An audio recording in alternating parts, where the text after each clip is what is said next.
चलिए सबको नमस्कार विद्यार्थी। आज हम लोग स्टार्ट करेंगे संयुक्त सूक्ष्मदर्शी। संयुक्त सूक्ष्मदर्शी को विद्यार्थी बोलते हैं कंपाउंड माइक्रोस्कोप। आज हम लोग जानेंगे कंपाउंड माइक्रोस्कोप के बनावट जानेंगे, क्रिया विधि जानेंगे और इसमें आवर्धन क्षमता कैसे प्राप्त किया जाता है उसके बारे में जानेंगे। आइए विद्यार्थी ध्यान दिया जाए। संयुक्त सूक्ष्मदर्शी में सबसे पहले इसका हम लोग स्ट्रक्चर समझेंगे, बनावट समझेंगे, कैसे इसका स्ट्रक्चर होता है और इसमें कैसे संयुक्त सूक्ष्मदर्शी आवर्धन को कैसे प्राप्त किया जाता है। आइए ध्यान दिया जाए। सबसे पहले हम लोग विद्यार्थी फिगर को समझते हैं। पता है कि संयुक्त सूक्ष्मदर्शी में एक खोखला बेलनाकार नली होता है। ध्यान दीजिए, मैं फिगर को भी बना रहा हूँ, आपको समझा भी रहा हूँ, आपको एकदम ध्यान देना है कंसंट्रेशन के साथ। कह कि संयुक्त सूक्ष्मदर्शी में एक खोखला बेलनाकार नली होता है जिसके ऊपर दो उत्तल लेंस होता है विद्यार्थी। संयुक्त सूक्ष्मदर्शी में कि जिसके ऊपर दो उत्तल लेंस को इस प्रकार से रखा जाता है कि उनको आवश्यकता अनुसार इधर उधर खिसकाया जा सके। फिर से ध्यान दीजिए, फिर से समझिए। कि संयुक्त सूक्ष्मदर्शी में एक खोखला बेलनाकार नली होता है जिसके ऊपर दो उत्तल लेंस को इस प्रकार से व्यवस्थित किया जाता है या इस प्रकार से रखा जाता है कि आवश्यकता अनुसार उनको इधर उधर खिसकाया जा सके। मतलब जरूरत पड़ने पर उनको इधर उधर खिसकाया जा सकता है। अब विद्यार्थी आइए ध्यान दिया जाए। मान लीजिए कि ये एक उत्तल लेंस है, ये एक उत्तल लेंस है, उत्तल लेंस है। इसके सामने एक वस्तु को रखा जा रहा है। इसका प्रकाशीय केंद्र, इसका प्रकाशीय केंद्र कितना है? O है। इसके सामने एक वस्तु को हम रख रहे हैं विद्यार्थी। मान लीजिए इस वस्तु का नाम AB है। वस्तु का नाम क्या है? AB है। अब इसका प्रतिबिंब बनाना है। इसका प्रतिबिंब इस लेंस के सामने वास्तविक बनाना है, उल्टा बनाना है, वस्तु से बड़ा बनाना है। आइए ध्यान दिया जाए कैसे बनेगा इसका प्रतिबिंब।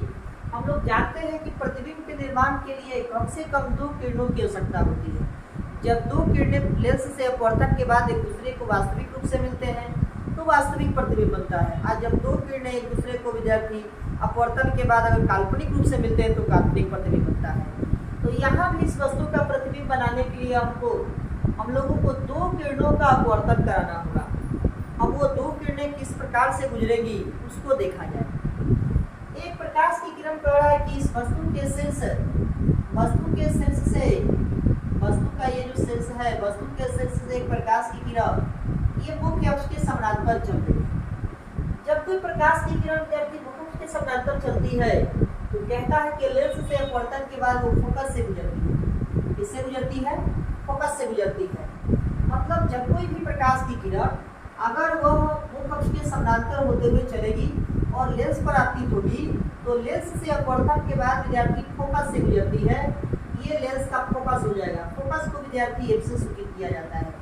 ये अपवर्तन के बाद किससे गुजरी है? फोकस से गुजरी है। अब क्या है कि दूसरी प्रकाश की किरण कैसे गुजरेगी? अगर कि दूसरी प्रकाश की किरण जो है इस वस्तु के शीर्ष और प्रकाशीय केंद्र से होते हुए ठीक है विद्यार्थी, उतना अच्छा नहीं बन रहा है। थोड़ा सा इसको मिटाकर फिर से बनाते हैं। ध्यान दीजिएगा। वस्तु को और दूर किया जाए। ध्यान दीजिए, वस्तु को थोड़ा सा और दूर करते हैं। ये वस्तु है, वस्तु का नाम AB है। वस्तु का नाम क्या है? AB है। इससे प्रकाश की किरण ऐसे चली है, लेंस से अपवर्तन के बाद फिर फोकस से गुजरी है। अब क्या है कि अब एक दूसरी प्रकाश की किरण, ध्यान दीजिएगा, हो सकता है कई बार फिगर को मिटाना पड़ता है, इसमें एडजस्टमेंट सही नहीं होने पर। ये वस्तु का नाम AB है। वस्तु का नाम क्या है? AB है। और इससे एक प्रकाश की किरण ये चली है, मुख्य अक्ष के समानांतर चली है, लेंस से अपवर्तन के बाद फोकस से गुजरी है। हालांकि दूसरी प्रकाश की किरण ऐसी है जो प्रकाशीय वस्तु के शीर्ष और प्रकाशीय केंद्र से होते हुए चल रही है।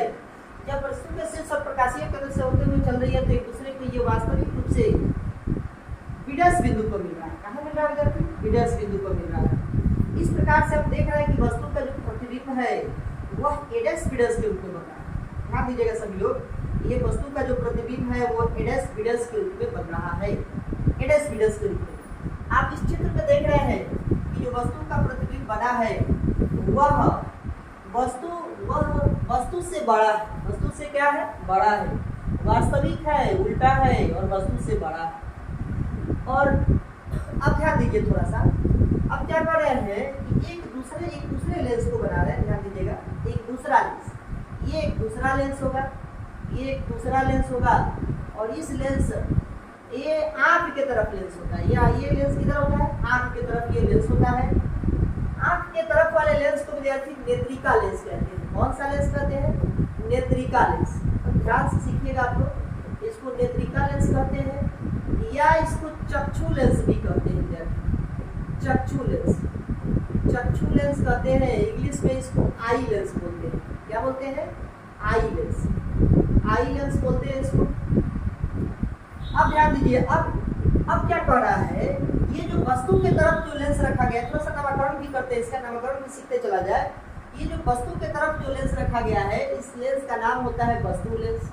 इस लेंस को बोलते हैं वस्तु लेंस, या इस लेंस का दूसरा भी नाम होता है विद्यार्थी अभिदृश्यक लेंस।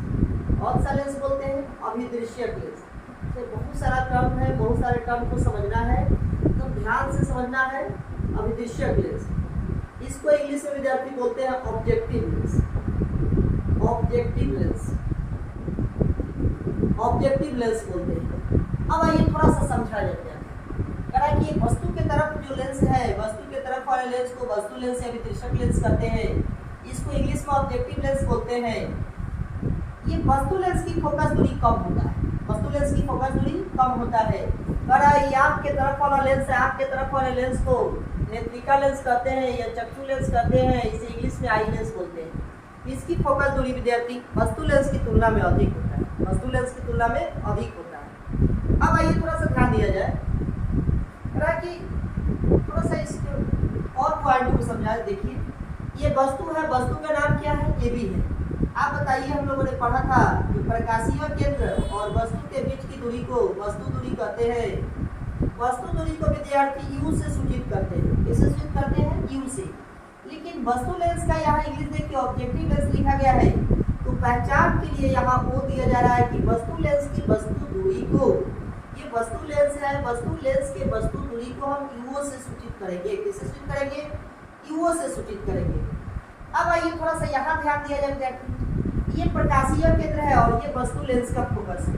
तो वस्तु लेंस के प्रकाशीय केंद्र और फोकस के बीच की दूरी को फोकस दूरी कहते हैं। फोकस दूरी को छोटा एफ से, और वस्तु लेंस का पहचान वो है, इसलिए एफओ से इसको किससे सूचित करेंगे? एफओ से सूचित करेंगे।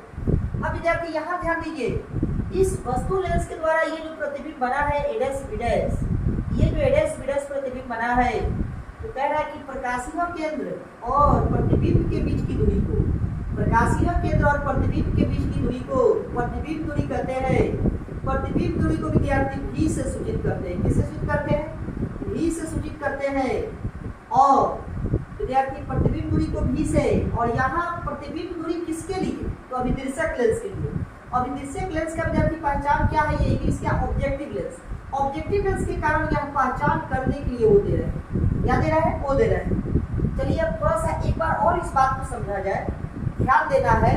हो सकता है कि अगर आपको लगे कि वीडियो फास्ट हो रहा है, तो आप लोग वीडियो को पॉज करके आसानी से इसको देख सकते हैं। रोक रोक कर इसको आप लोग लिखेंगे, थोड़ा सा कंसस होकर ध्यान देंगे। देखिए विद्यार्थी, कह रहा है कि ये वस्तु लेंस है, वस्तु लेंस को अभिदृश्यक लेंस भी कहते हैं, इसको इंग्लिश में ऑब्जेक्टिव लेंस कहते हैं।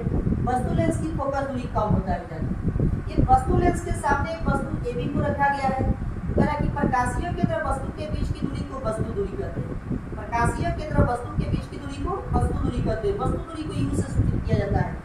लेकिन ये जो वस्तु दूरी है, ये वस्तु लेंस के लिए है। वस्तु लेंस का इंग्लिश ऑब्जेक्टिव लेंस होता है विद्यार्थी। इसी के वजह से पहचान करने के लिए यहाँ वो दिया गया है। तो आपसे पूछा जाए वस्तु लेंस की वस्तु दूरी को किससे सूचित करते हैं? तो यू से। यहाँ देखिए विद्यार्थी, ये फोकस है, ये वस्तु लेंस का फोकस है। तो वस्तु लेंस के फोकस को यहाँ एफ से, यहाँ एफ मैंने दिया है, आप पहचान के लिए एफ को भी लिख सकते हैं। अब आप समझिए, प्रकाशीय केंद्र, प्रकाशीय केंद्र और फोकस के बीच की दूरी को फोकस दूरी कहते हैं। फोकस दूरी को विद्यार्थी छोटा एफ से सूचित किया जाता है, और यहाँ ऑब्जेक्टिव लेंस के लिए फोकस दूरी लिख रहे हैं, इसलिए आप पहचान के लिए वो दे रहे हैं। तो वस्तु लेंस के फोकस दूरी को एफ से सूचित करेंगे। अब आइए यहाँ ध्यान दिया जाए, ये वस्तु लेंस का ये प्रतिबिंब बना है। प्रतिबिंब का नाम क्या है? एडेस विडेस। डैश क्यों दिया गया है विद्यार्थी? क्योंकि प्रतिबिंब उल्टा बना है। हमेशा जब उल्टा बनता है प्रतिबिंब तो उस परिस्थिति में उस वस्तु का जो नामकरण किया जाता है उसी में डैश लगा देते हैं तो प्रतिबिंब का नामकरण हो जाता है। तो ये विद्यार्थी प्रतिबिंब है। अब देखिए यहाँ पर कह रहा कि प्रकाशीय केंद्र और प्रतिबिंब के बीच की दूरी को, प्रकाशीय केंद्र और प्रतिबिंब के बीच की दूरी को प्रतिबिंब दूरी को विद्यार्थी v से सूचित करते हैं। और ये जो प्रतिबिंब दूरी लिख रहे हैं वस्तु लेंस के लिए लिख रहे हैं, जिसको इंग्लिश में ऑब्जेक्टिव लेंस बोलते हैं, तो पहचान के लिए यहाँ बोल दे रहे हैं। तो वस्तु लेंस के प्रतिबिंब दूरी को लिखेंगे विद्यार्थी vo से सूचित करेंगे। किससे सूचित करेंगे? vo से। क्या इतना समझ में आया है आप लोगों को? अब इतना समझ में आ गया, चलिए अब यहाँ देखते हैं, अब यहाँ समझते हैं थोड़ा सा। अब कह रहा है कि ये जो वस्तु लेंस का जो प्रतिबिंब है, ये वस्तु लेंस का जो प्रतिबिंब है ये नेत्रिका के लिए वस्तु का कार्य करता है। ये नेत्रिका लेंस के लिए या चक्षु लेंस के लिए वस्तु का कार्य करता है। अब कह रहा है कि नेत्रिका के लिए जो वस्तु का कार्य करता है इसका मान लीजिए प्रकाशीय केंद्र विद्यार्थी ओ डैश है। कितना है? ओ डैश है विद्यार्थी, प्रकाशीय केंद्र ओ डैश है। अब जरा समझिए, अब कह रहा है कि इस नेत्रिका लेंस को इस प्रकार से समायोजित, इस प्रकार से एडजस्ट किया जाता है, समायोजित किया जाता है कि वस्तु लेंस के द्वारा बना प्रतिबिंब नेत्रिका के प्रकाशीय केंद्र और फोकस के बीच में हो जाए। इसका मान लीजिए फोकस यहाँ पर है, नेत्रिका के फोकस को विद्यार्थी एपी से सूचित करेंगे। एफ मतलब फोकस और ई मतलब आई लेंस, ई मतलब आई लेंस। तो आई लेंस के फोकस को एपी से सूचित करेंगे। कह रहा है कि नेत्रिका लेंस को अब इस प्रकार से समायोजित किया जाता है कि वस्तु लेंस के द्वारा बना प्रतिबिंब नेत्रिका के प्रकाशीय केंद्र और फोकस के बीच में हो जाए, नेत्रिका के प्रकाशीय केंद्र और फोकस के बीच में हो जाए। तब देखिए जब ये वस्तु का कार्य करेगा इसके लिए इसका इमेज कैसे मिलेगा। यहाँ से देखिए ये प्रकाश की किरण ऐसे चली है और ऐसे लेंस से अपवर्तित हो गई। ये प्रकाश की किरण विद्यार्थी ऐसे चली है और उसके बाद ऐसे लेंस से अपवर्तित हो गई और एक प्रकाश की किरण ये वस्तु के शीर्ष और प्रकाशीय केंद्र से होते हुए चली है। तो एक दूसरे को विद्यार्थी ये काल्पनिक रूप से मिलेंगे। कैसे मिलेंगे? यहाँ पर व्यक्ति का आँख होगा, यहाँ पर व्यक्ति का क्या होगा? आँख होगा। यहाँ से कोई व्यक्ति इस वस्तु के प्रतिबिंब का अवलोकन करेगा, इसको आँख बोल रहे हैं। यहाँ से कोई व्यक्ति देख रहा है। समझिएगा विद्यार्थी, बढ़िया समझिएगा इसको आई बोलते हैं। अब क्या है कि अब इन किरणों को हम पीछे की तरफ बढ़ा रहे हैं। देखिए इन किरणों को पीछे की तरफ बढ़ा रहे हैं। जब पीछे की तरफ बढ़ाएंगे तो ये कहीं ना कहीं मिलेंगे, जहाँ मिलेंगे वहाँ प्रतिबिंब बनता है, जहाँ मिलेंगे वहाँ प्रतिबिंब बनता है। मान लीजिए कि यहाँ पर एक दूसरे को मिल रहे हैं, यहाँ पर एक दूसरे को मिल रहे हैं, तो इस का नाम दे रहे हैं। देखिए इसका ये प्रतिबिंब बनेगा, यहाँ पर ये प्रतिबिंब बना। इस प्रतिबिंब का नाम दे रहे हैं विद्यार्थी A double dash B double dash. इसका नाम दे रहे हैं ए डबल डैश, ध्यान दीजिएगा, और बी डबल डैश। ये जो प्रतिबिंब बन रहा है विद्यार्थी देखिए ये स्पष्ट दृष्टि की न्यूनतम दूरी को बन रहा है। अब बताइए प्रकाशीय केंद्र प्रतिबिंब के बीच की दूरी को प्रतिबिंब दूरी कहते हैं। प्रतिबिंब दूरी को विद्यार्थी v से सूचित करते हैं। यहाँ पर ये नेत्रिका का प्रतिबिंब हो रहा है तो नेत्रिका का पहचान विद्यार्थी आई लेंस है, इसलिए यहाँ पर हम v लिख रहे हैं और v बराबर लिख रहे हैं विद्यार्थी d। यहाँ d कहने का मतलब हुआ विद्यार्थी स्पष्ट दृष्टि की न्यूनतम दूरी। यहाँ d कहने का मतलब क्या हुआ? स्पष्ट दृष्टि की न्यूनतम दूरी। स्पष्ट दृष्टि की न्यूनतम दूरी आपको बताया गया है कि 25 सेंटीमीटर होता है। कितना होता है? 25 सेंटीमीटर होता है। इतना बात समझ में आया विद्यार्थी? चलिए अब आगे देखिए विद्यार्थी, आगे समझिए। चलिए अब थोड़ा सा यहाँ समझा जाए। देखिए मान लीजिए कि ये प्रतिबिंब द्वारा आँख को बनाया गया दर्शन कोण बीटा। ये प्रतिबिंब द्वारा आँख को बनाया गया दर्शन कोण कितना है? बीटा है। विद्यार्थी यहाँ देखिए मान लीजिए कि ये वस्तु द्वारा आँख को बनाया गया दर्शन कोण अल्फा है। वस्तु द्वारा आँख को बनाया गया दर्शन कोण कितना है? अल्फा है। अब थोड़ा सा समझिए इसको, अब थोड़ा सा और समझिए। ये देखिए ये नेत्रिका लेंस, ये कौन सा लेंस है? नेत्रिका लेंस। नेत्रिका लेंस का प्रकाशीय केंद्र कितना माना गया? ओ डैश माना गया है। नेत्रिका लेंस के लिए वस्तु का काम कौन कर रहा है विद्यार्थी? ए डैश बी डैश कर रहा है, ए डैश बी डैश कर रहा है। फिगर बहुत क्रिटिकल होता है, आप लोगों को इसको ध्यान से बनाना होगा और बारीकियों से समझना होगा। देखिए विद्यार्थी ये नेत्रिका लेंस है। नेत्रिका लेंस के प्रकाशीय केंद्र को ओ डैश से सूचित किया गया है। नेत्रिका लेंस के लिए वस्तु का कार्य कौन कर रहा है? ए डैश बी डैश, ए डैश बी डैश। ये कहाँ है विद्यार्थी? तो प्रकाशीय केंद्र और फोकस के बीच में एडजस्ट किया गया है। इस प्रकार से इस नेत्रिका लेंस को इधर उधर किया गया है, एडजस्ट किया गया है कि ये जो वस्तु लेंस के कारण जो प्रतिबिंब बना है ये नेत्रिका के प्रकाशीय केंद्र और फोकस के बीच में हो जाए। जब ऐसा हो जाता है विद्यार्थी, तब कह रहा है कि तब इसका प्रतिबिंब काल्पनिक रूप से सीधा, इस देखिए इस वस्तु से तुलना कीजिए, काल्पनिक रूप से सीधा और वस्तु से बड़ा A double dash B double dash के रूप में स्पष्ट दृष्टि की न्यूनतम दूरी पर बना है। स्पष्ट दृष्टि की न्यूनतम दूरी को 25 सेंटीमीटर बोला गया है।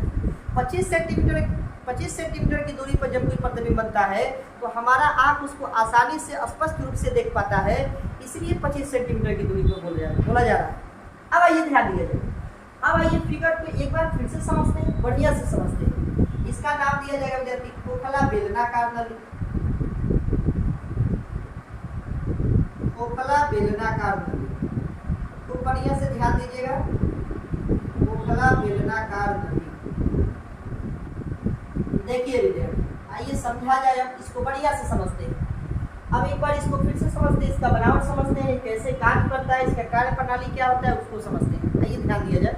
क्या कह रहा है कि संयुक्त सूक्ष्मदर्शी में आपको इसको लिखना भी है, मैं जो बोल रहा हूँ बनावट के रूप में लिखना भी है। सुनिए, मैं इसका बनावट बोल रहा हूँ, समझिए। संयुक्त सूक्ष्मदर्शी में एक खोखला बेलनाकार नली होता है, जिसके ऊपर दो उत्तल लेंस को, देखिए कितने उत्तल लेंस को, दो उत्तल लेंस को इस प्रकार से रखा जाता है कि आवश्यकता अनुसार, अपनी जरूरत के अनुसार उनको इधर उधर खिसकाया जा सके। अब कह रहे विद्यार्थी कि वस्तु के तरफ वाले लेंस को वस्तु लेंस या अभिदृश्यक लेंस कहते हैं। इसको इंग्लिश में विद्यार्थी ऑब्जेक्टिव लेंस कहते हैं। इसकी फोकस दूरी कम होता है। उसके बाद कह रहा है विद्यार्थी आंख के तरफ वाले लेंस को नेत्रिका लेंस या चक्षु लेंस कहते हैं। इसकी फोकस दूरी अधिक होता है। ये बनावट था, ये स्ट्रक्चर था। अब एक बार और समझ लीजिए, इस बनावट को बढ़िया से समझ लीजिए। आप लोग इस वीडियो को रोक कर लिख भी लेंगे, ध्यान दीजिए। क्या कर रहे समझिए। संयुक्त सूक्ष्मदर्शी में खोखला बेलनाकार नली होता है, जिसके ऊपर दो उत्तल लेंस को इस प्रकार से रखा जाता है कि उनको आवश्यकता अनुसार इधर उधर खिसकाया जा सके। वस्तु के तरफ वाले लेंस को वस्तु लेंस या अभिदृश्यक लेंस कहते हैं। इसकी फोकस दूरी कम होता है। उसके बाद कह रहा है आंख के तरफ वाले लेंस को नेत्रिका लेंस या चक्षु लेंस कहते हैं। इसकी फोकस दूरी अधिक होता है। इसकी फोकस दूरी क्या होता है, अधिक होता है। ये इसका स्ट्रक्चर था, बनावट था। अब ये कैसे कार्य करता है उसके बारे में देखें। आइए इसका क्रियाविधि समझते हैं, वर्क फंक्शन समझते हैं, कैसे कार्य करता है। ध्यान दीजिए। देखिए कि वस्तु लेंस के सामने, ये देखिए यहाँ पर वस्तु लेंस के सामने किसी वस्तु को इस प्रकार से रखा जाता है कि उसका प्रतिबिंब लेंस के दूसरी तरफ वास्तविक उल्टा और वस्तु से बड़ा बनता है। अब कह रहा है कि अब यही प्रतिबिंब नेत्रिका लेंस के लिए वस्तु का कार्य करता है। अब कह रहा है कि जब वस्तु का कार्य कर रहा है तो कह रहा है कि नेत्रिका लेंस को इस प्रकार से इधर उधर खिसकाया जाएगा, या समायोजित किया जाता है कि वस्तु लेंस के द्वारा बना प्रतिबिंब नेत्रिका के प्रकाशीय केंद्र और फोकस के बीच में हो जाए। तब इस वस्तु का प्रतिबिंब काल्पनिक रूप से सीधा वस्तु से बड़ा स्पष्ट दृष्टि की न्यूनतम दूरी पर बनता है। आया बात समझ में? काल्पनिक रूप से सीधा वस्तु से बड़ा स्पष्ट दृष्टि की न्यूनतम दूरी पर बनता है। ये इसका कार्य प्रणाली था विद्यार्थी। अब आप लोग 1 मिनट समय दे रहे हैं, आप लोग इस थोड़ा सा पिक्चर को बना लीजिए बढ़िया से। बनावट और क्रियाविधि जो मैंने बोला है उसको वीडियो को रोककर आपको लिखना होगा, बना लीजिए।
बना चुके हैं।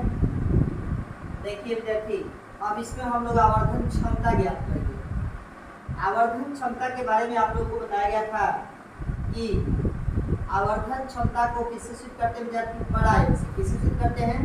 बड़ा एम से। ध्यान दीजिएगा सभी लोग, आवर्धन क्षमता को हम लोग बड़ा एम से सूचित करते हैं। आवर्धन क्षमता को बड़ा एम से।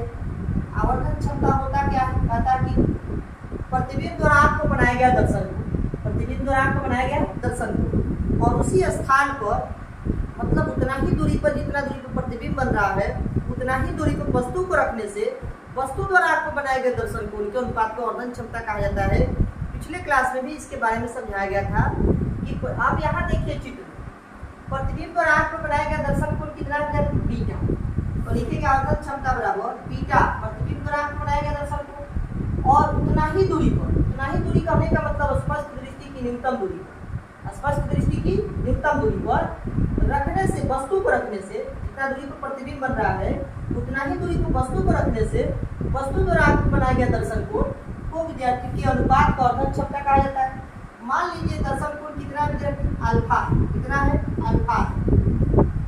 अब देखिए विद्यार्थी, हम लोग जानते हैं कि चूंकि साइन थीटा जो है, साइन थीटा ये थीटा में बदलता है और ये थीटा लगभग टैन थीटा में बदलता है। इस आधार पे हम लोग लिखेंगे विद्यार्थी यहाँ से m बराबर बीटा के जगह लिखेंगे टैन बीटा और बटा अल्फा के जगह लिखेंगे टैन। ये आवर्धन क्षमता का एक रिलेशन मिल गया। अब हम इस पिक्चर को, इस फिगर को थोड़ा सा मिटाएंगे। आप लोग सभी बातों को लिख लेंगे। यहाँ थोड़ा सा एक लाइन समझ लेंगे कि ये प्रकाशीय केंद्र वस्तु के बीच की दूरी को वस्तु दूरी कहते हैं, वस्तु दूरी को u से सूचित करते हैं, और ये वस्तु दूरी चूंकि नेत्रिका लेंस के लिए हो रहा है विद्यार्थी, इसीलिए इसका पहचान के लिए ई लिखा जा रहा है। तो नेत्रिका लेंस के लिए वस्तु दूरी को यूवी से, किससे? यूवी से। ये ध्यान में रखिएगा थोड़ा सा। अब इस फिगर को हम मिटाएंगे विद्यार्थी, फिगर को मिटाएंगे और आवर्धन क्षमता प्राप्त करेंगे। आइए थोड़ा सा ध्यान दिया जाए। देखिए फिगर को हम मिटाएंगे और फिर नया फिगर बना रहे हैं। देखिए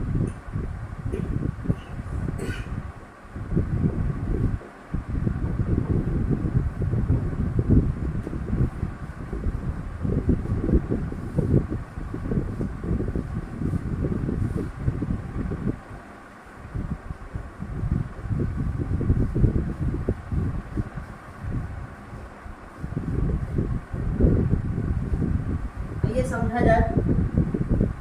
ये देखिए,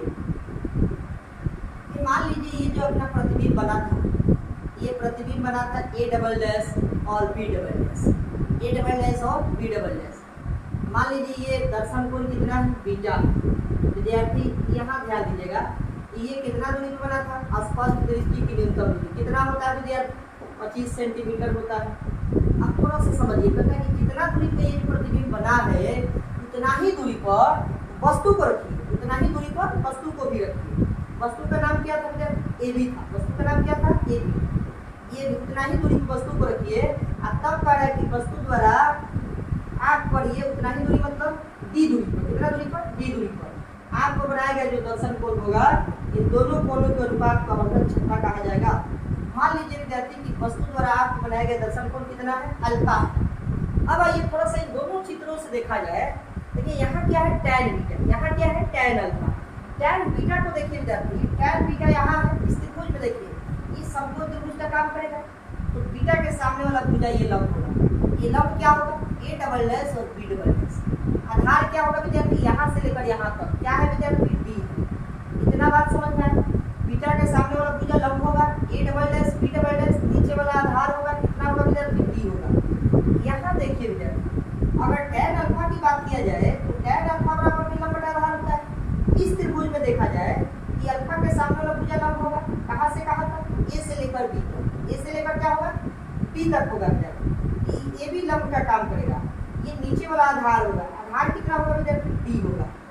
इतना बात समझ में आए। अब देखिए दोनों चित्र से, दोनों ट्रेंगल से हम लोग टैन बीटा और टैन अल्फा का वैल्यू लिखेंगे। यहाँ देखिए क्या होगा, इसीलिए लिख रहे हैं m बराबर, समझिएगा आवर्धन क्षमता m बराबर टैन बीटा बराबर लंब बटा आधार। पहला में लंब बटा आधार, लंब का वैल्यू होगा A double dash B double dash, आधार का वैल्यू D होगा विद्यार्थी। दूसरे में देखिए, दूसरे में लंब का वैल्यू होगा AB और आधार का वैल्यू D होगा विद्यार्थी। यहाँ से देखिए ये डी से डी कट जाएगा, ये डी से डी क्या हो जाएगा, कट जाएगा। तो यहाँ से बचेगा m बराबर a double dash b double dash और बटा में ab, बटा में क्या बचेगा, ab होगा। अब आइए थोड़ा सा यहाँ समझाएं, इसमें एक सेटिंग किया जा रहा है विद्यार्थी, एक सेटिंग को समझना है। हम क्या कर रहे हैं, इस टर्म में क्या कर रहे हैं कि m बराबर a double dash b double dash को ऐसे ही लिख रहे हैं, ab को ऐसे ही लिख रहे हैं। यहाँ पर क्या करें विद्यार्थी, एक टर्म था दोनों में, एक वस्तु का काम कर, जो वस्तु लेंस का जो प्रतिबिंब था वह नेत्रिका के लिए वस्तु का काम कर रहा था। वस्तु लेंस का प्रतिबिंब और नेत्रिका के लिए वस्तु दोनों कॉमन पॉइंट है, तो कॉमन पॉइंट है तो वो कहीं ना कहीं शामिल होना चाहिए डेरिवेशन में। उसके लिए हम लोग क्या कर रहे हैं, देखिए विद्यार्थी, ए डैश बी डैश से गुना भाग कर रहे हैं, ए डैश बी डैश से गुना भाग कर रहे हैं। क्यों कर रहे हैं अभी पता चलेगा। ये विद्यार्थी कट जाएगा तो वैल्यू 1 हो जाएगा, कोई अंतर भी नहीं पड़ेगा। लेकिन अब इसको थोड़ा सा देखिए, अब इसको थोड़ा सजा के लिखते हैं। m बराबर ऐसे लिखते हैं a double dash b double dash, बटा में लिख रहे हैं a dash b dash, a dash b dash, into में लिख रहे हैं, देखिए इसको a डैश b डैश, बटा में लिख रहे हैं ab, बटा में क्या लिख रहे हैं, ab लिख रहे हैं, ab। इससे क्या हुआ, मैंने क्या किया, देखिए इसको यहाँ पर कर दिया और इसको यहाँ पर कर दिया, बस स्थान परिवर्तन किया गया है, बाकी ऐसे सजा कर लिखा गया, बाकी कोई खास परिवर्तन नहीं किया गया। ये बी डैश है, ये क्या है, बी डैश है। अब आइए ध्यान दिया जाए, इसको ऐसे सजाने से क्या मिल रहा है, देखिए ये जो A double dash B double dash है, ये नेत्रिका के लिए प्रतिबिंब का काम कर रहा है। ये नेत्रिका के लिए किसका काम कर रहा है, प्रतिबिंब का काम कर रहा है।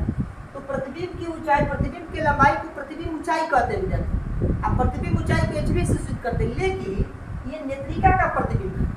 नेत्रिका के लिए वस्तु का काम कौन कर रहा था, a डैश b डैश, कौन कर रहा था, a डैश b डैश। अब वस्तु की लंबाई को वस्तु ऊंचाई कहते हैं विद्यार्थी, वस्तु ऊंचाई। आप बताइए ये प्रतिबिंब ऊंचाई हुआ, ये वस्तु ऊंचाई हुआ, तो प्रतिबिंब ऊंचाई और वस्तु ऊंचाई का अनुपात को आवर्धन कहते हैं। प्रतिबिंब ऊंचाई और वस्तु ऊंचाई का अनुपात को क्या कहते हैं, आवर्धन कहते हैं विद्यार्थी। यहाँ देखिए ये जो a डैश b डैश है, a डैश b डैश वस्तु लेंस के लिए प्रतिबिंब का काम कर रहा था। अब दृश्य क्या वस्तु लेंस के लिए प्रतिबिंब का काम कर रहा था। AB जो है, ये विद्यार्थी AB वस्तु लेंस के लिए वस्तु का काम कर रहा था। आप बताइए वस्तु लेंस का प्रतिबिंब ऊंचाई है, ये वस्तु लेंस का वस्तु ऊंचाई है, तो प्रतिबिंब ऊंचाई वस्तु ऊंचाई के अनुपात को आवर्धन कहा जाता है।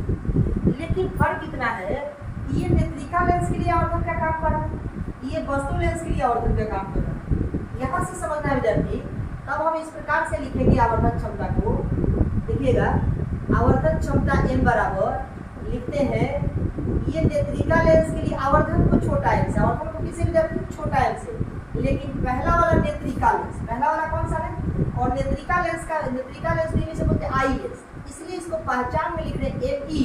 नेत्रिका लेंस के आवर्धन को me से, और ये जो है वस्तु लेंस के लिए विद्यार्थी काम कर आवर्धन का प्रतिबिंब ऊंचाई वस्तु ऊंचाई के अनुपात को आवर्धन करते हैं विद्यार्थी। ये जो है ये वस्तु लेंस का आवर्धन का काम कर रहा है। यहाँ से एक बहुत इंटरेस्टिंग रिजल्ट मिलता है विद्यार्थी, क्या मिलता है जरा समझिएगा।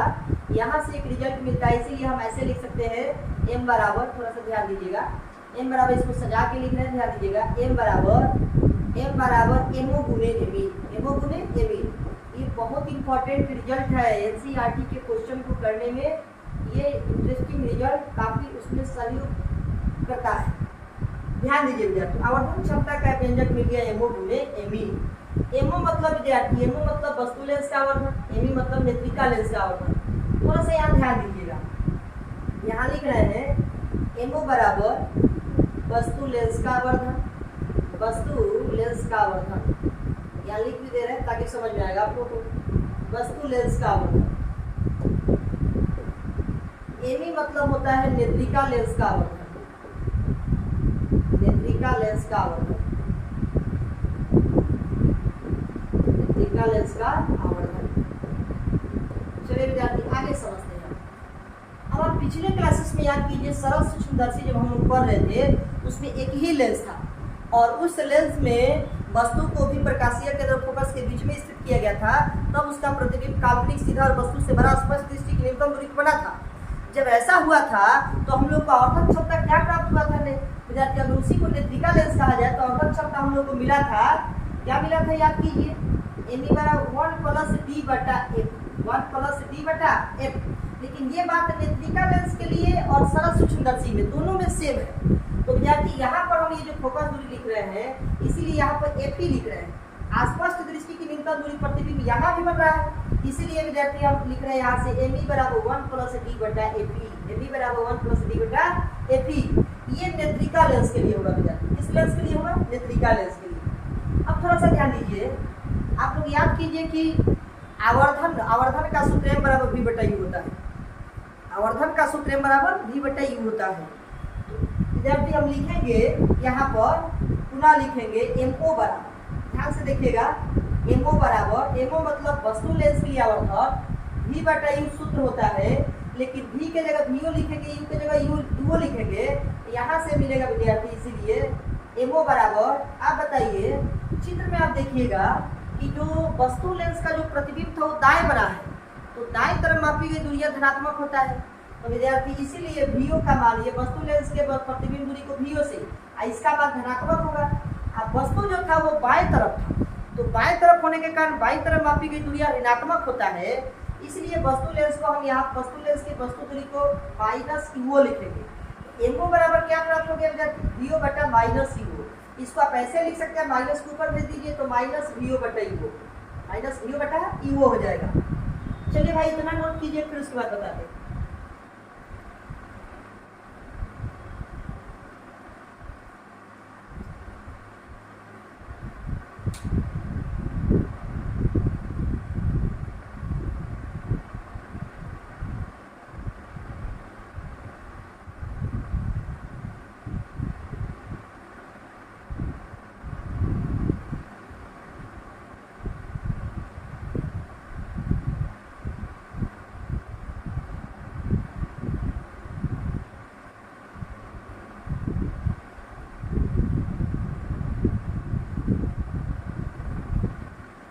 कर चुके हैं, आइए ध्यान दिया जाए। अब इस प्रकार से हम आवर्धन क्षमता का व्यंजक क्या प्राप्त होगा, देखिए।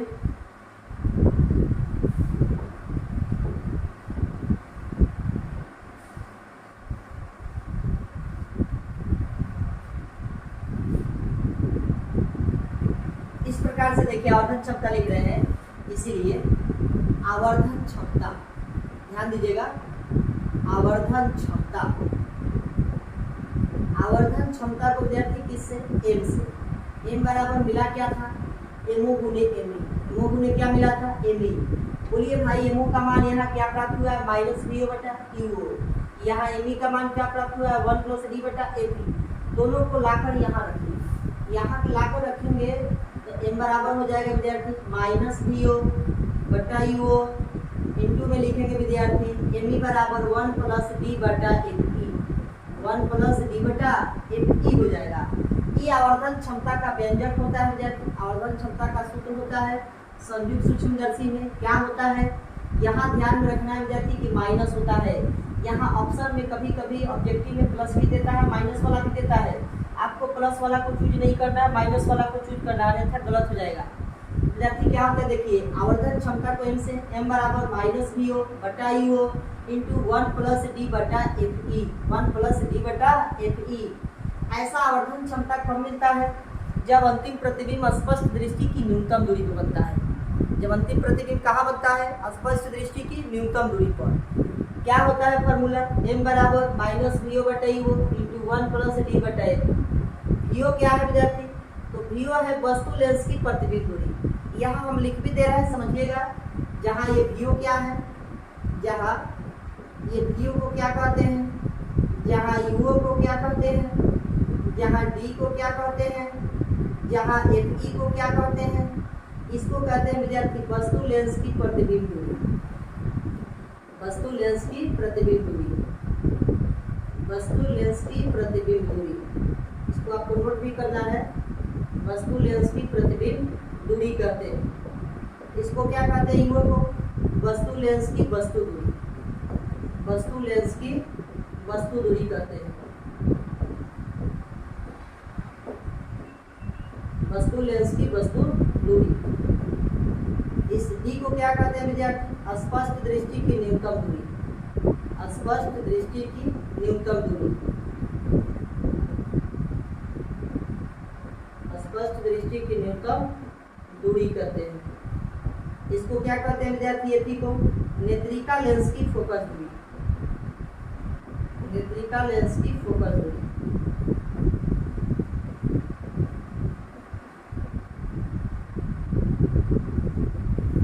नेत्रिका लेंस की फोकस दूरी कहते हैं। चलिए इतना नोट कर लीजिए, फिर आगे बताते हैं। नोट कीजिए।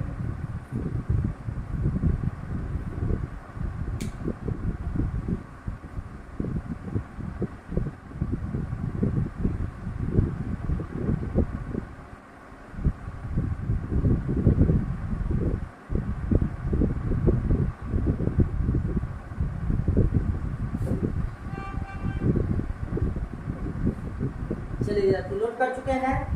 अब हेडिंग दीजिए, जब प्रतिबिंब अनंत को बनता है तब आवर्धन क्षमता। हेडिंग दीजिए, जब प्रतिबिंब अनंत को बनता है तब आवर्धन क्षमता। हेडिंग दीजिए इसमें। ये सब कंडीशन है, ध्यान रखना है।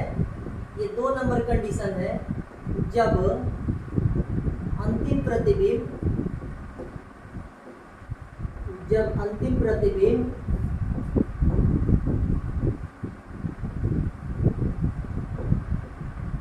अनंत को बनता है, जब अंतिम प्रतिबिंब अनंत पर बनता है तब आवर्धन क्षमता,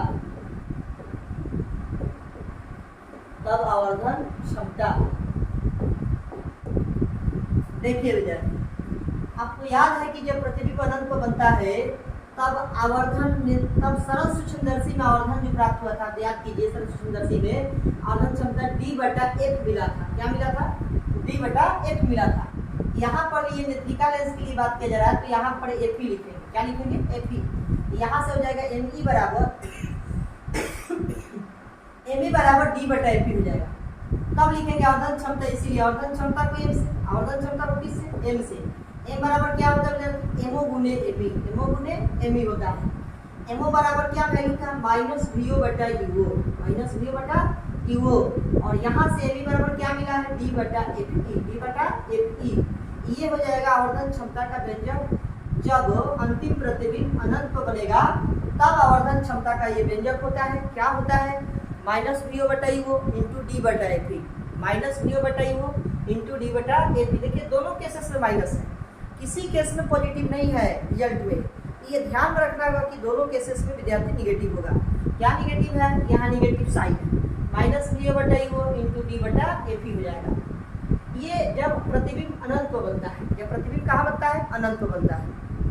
अब आइए विद्यार्थी, अब कहता है कि यंत्र की लंबाई के रूप में आवर्धन क्षमता लिखिए। ये ऑब्जेक्टिव क्वेश्चन के रूप में भी पूछा जाता है बिहार बोर्ड में। काफ़ी इंपॉर्टेंट क्वेश्चन है, जो बार बार भाषा से रिलेटेड क्वेश्चन है, और ये क्वेश्चन पूछा जाता है। तो अगर आपसे ऐसा कहेगा, इसको हेडिंग के रूप में लिखेंगे, समझिएगा। तीसरा नंबर, यंत्र की लंबाई के रूप में आवर्धन क्षमता। ध्यान दीजिएगा, यंत्र की लंबाई के रूप में, यंत्र की लंबाई के रूप में, लंबाई के रूप में आवर्धन क्षमता। यंत्र की लंबाई के रूप में आवर्धन क्षमता लिखेंगे। समझिएगा विद्यार्थी, आवर्धन क्षमता ये होता है m बराबर -L/FO होता है विद्यार्थी। -L याद रखना है, -L/FO इंटू 1 + d/Fe होता है, 1 + d/Fe होता है। क्या होता है विद्यार्थी आवर्धन क्षमता? -L/FO इंटू 1 + d/Fe होता है। ये ध्यान में रखना है। इस टर्म पे जरूरत कहाँ है विद्यार्थी? इस टर्म का जरूरत है, यहाँ देखिए L मतलब जहाँ ये L क्या है, जहाँ समझिएगा, जहाँ L क्या है, जहाँ L जो है यंत्र की लंबाई होता है। L को बोलते हैं यंत्र की लंबाई। यंत्र की लंबाई के बारे में भी हम चर्चा करेंगे, थोड़ा देर में चर्चा करेंगे। एको क्या होता है विद्यार्थी? एको को कहते हैं वस्तु लेंस की फोकस दूरी, वस्तु लेंस की फोकस दूरी, वस्तु लेंस की फोकस दूरी करते हैं। यहाँ से समझिएगा विद्यार्थी, यहाँ देखिए ये जो एल है, एल मतलब यंत्र की लंबाई क्या होता है अभी डिस्कस करेंगे, 1-2 मिनट के बाद डिस्कस करेंगे। पहले इसको समझ लिया जाए कि ये एल जो है यंत्र की लंबाई है। अगर ये वैल्यू बढ़ रहा है, अगर ये वैल्यू बढ़ेगा तो ये वैल्यू भी क्या होना चाहिए, बढ़ना चाहिए। क्या होना चाहिए, बढ़ना चाहिए। वैल्यू क्या है, आवर्धन क्षमता है। क्या है, आवर्धन क्षमता। किसकी आवर्धन क्षमता, संयुक्त सूक्ष्मदर्शी की आवर्धन क्षमता। तो यहाँ से क्या प्राप्त होगा कि अगर ये एल का वैल्यू, एल मतलब यंत्र की लंबाई, तो कह रहा है कि संयुक्त सूक्ष्मदर्शी में अगर यंत्र की लंबाई बढ़ा दिया जाए, अगर यंत्र की लंबाई बढ़ा दिया जाए तो आवर्धन क्षमता क्या होना चाहिए। तो अब ये सब विद्यार्थी कि ये टर्म भी ऊपर है, अगर ये टर्म बढ़ेगा तो ये टर्म भी बढ़ेगा। तो कह रहा है कि अगर संयुक्त सूक्ष्मदर्शी में यंत्र की लंबाई को अगर हम बढ़ाते हैं तो आवर्धन क्षमता का मान भी बढ़ जाता है।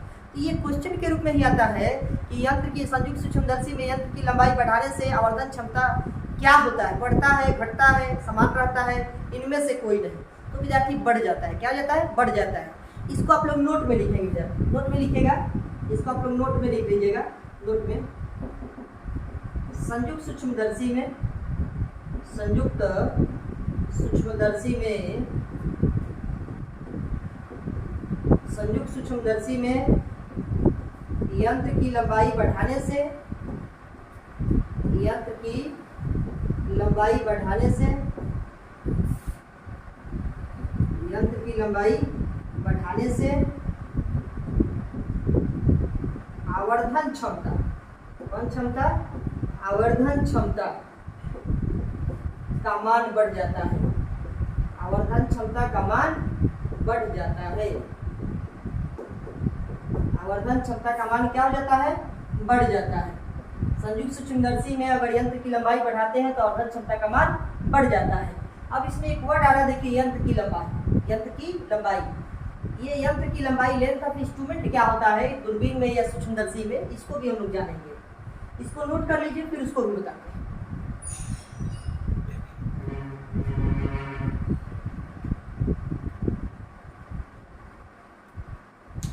चलिए विद्यार्थी नोट कर चुके हैं। अब हेडिंग दीजिएगा यंत्र की लंबाई, यंत्र की लंबाई, संयुक्त सूक्ष्मदर्शी में यंत्र की लंबाई, संयुक्त सूक्ष्मदर्शी में यंत्र की लंबाई। हेडिंग दीजिएगा संयुक्त सूक्ष्मदर्शी में यंत्र की लंबाई। इसको आइए समझा जाए, यंत्र की लंबाई। विद्यार्थी देखिए ये कौन सा लेंस था, याद कीजिए, ये वस्तु लेंस था। ये कौन सा लेंस था, वस्तु लेंस था। ये कौन सा लेंस था विद्यार्थी, नेत्रिका लेंस था। ये वस्तु लेंस के कारण विद्यार्थी इधर जो प्रतिबिंब बना था, इधर जो प्रतिबिंब बना था, इधर वस्तु को रखा गया था। ये वस्तु को नाम, वस्तु का नाम क्या दिया गया था, ए बी। और ये प्रतिबिंब जो बना था उसका नाम क्या था विद्यार्थी, ए डैश बी डैश। आप याद कीजिए ये प्रकाशीय केंद्र क्या था, ओ था। इसका प्रकाशीय केंद्र क्या था विद्यार्थी, ओ डैश था। ये वस्तु लेंस है और ये नेत्रिका लेंस था। तो वस्तु लेंस के कारण ये जो प्रतिबिंब बना था, तो प्रकाशीय केंद्र और प्रतिबिंब के बीच की दूरी को किससे सूचित करते हैं, भी से। लेकिन वस्तु लेंस का पहचान क्या है, ओ है, ऑब्जेक्टिव लेंस। इसीलिए वस्तु लेंस के प्रतिबिंब दूरी को किससे, वीओ से। विद्यार्थी ये जो प्रतिबिंब बना था ये नेत्रिका लेंस के लिए वस्तु का कार्य कर रहा था। प्रकाशीय केंद्र वस्तु के बीच की दूरी को क्या कहेंगे, वस्तु दूरी। वस्तु दूरी को विद्यार्थी किससे, यू से। लेकिन नेत्रिका लेंस का पहचान क्या होगा, ई होगा। तो नेत्रिका लेंस के लिए, नेत्रिका लेंस के लिए वस्तु दूरी को किससे, यूवी से। तो यंत्र की लंबाई क्या होता है, कहता है कि दोनों लेंसों की प्रकाशीय केंद्र से बीच की, प्रकाशीय केंद्र के बीच की न्यूनतम दूरी, दोनों लेंसों के प्रकाशीय केंद्र के बीच की न्यूनतम दूरी को ही यंत्र की लंबाई कहते हैं। आप डेफिनेशन लिख भी लेंगे, दोनों लेंसों के प्रकाशीय केंद्र के बीच की न्यूनतम दूरी को यंत्र की लंबाई कहा जाता है। यंत्र की लंबाई को विद्यार्थी एल से सूचित करते हैं। किससे सूचित करते हैं, एल से। आप जरा देखिए यहाँ पर यंत्र की लंबाई क्या होना चाहिए। तो देखिए विद्यार्थी, दोनों लेंसों के प्रकाशीय केंद्रों के बीच की न्यूनतम दूरी को कहते हैं। तो आप यहाँ से देखिए, यहाँ से पहली बार क्या होगा, यहाँ से यहाँ तक ओ से लेकर ए डैश तक है। यहाँ देखिए ओ डैश से लेकर कहाँ तक है, ए डैश तक है। इन दोनों दूरियों को अगर हम जोड़ दें तो यंत्र की लंबाई मिल जाएगा। तो यहाँ से लिखेंगे ओ से लेकर ए डैश तक, प्लस में लिखेंगे ओ डैश से लेकर ए डैश तक। आप बताइए विद्यार्थी ओ से लेकर ए डैश तक क्या है, वीओ है। यहाँ देखिए विद्यार्थी ओ डैश से लेकर ए डैश तक क्या है, यूवी है। यही यंत्र की लंबाई हो जाता है विद्यार्थी, यही यंत्र की लंबाई हो जाता है। तो यंत्र की लंबाई का हम लोग को व्यंजक मिल गया, क्या मिल गया कि वीओ प्लस ईवी। ये वीओ क्या है विद्यार्थी, वस्तु लेंस का प्रतिबिंब दूरी, यूवी क्या है विद्यार्थी, नेत्रिका लेंस की प्रतिबिंब दूरी। ध्यान दीजिए और देखिए, इसको नोट कीजिए। इतना समझ में आया, नोट कर लीजिए। और ये था विद्यार्थी संयुक्त सूक्ष्मदर्शी का बनावट, क्रिया विधि, कार्य प्रणाली और आवर्धन क्षमता कैसे निकाला जाता है, यंत्र की लंबाई क्या होता है। उसके बाद जो है हम लोग इसमें कई रूपों में आवर्धन क्षमता को देखे हैं। ये पूरा संयुक्त सूक्ष्मदर्शी का कॉन्सेप्ट था, थ्योरी था। इसको आज हम लोगों ने पढ़ा। अगले क्लास में इससे रिलेटेड हम लोग प्रश्न को पढ़ेंगे, क्वेश्चन को करेंगे। इससे रिलेटेड कितने टाइप के प्रश्न आते हैं, कैसे प्रश्नों को हल करेंगे, वो टेक्निक जानेंगे, वो तरीका जानेंगे। और आज की क्लास हम इतना ही करके स्टॉप करते हैं।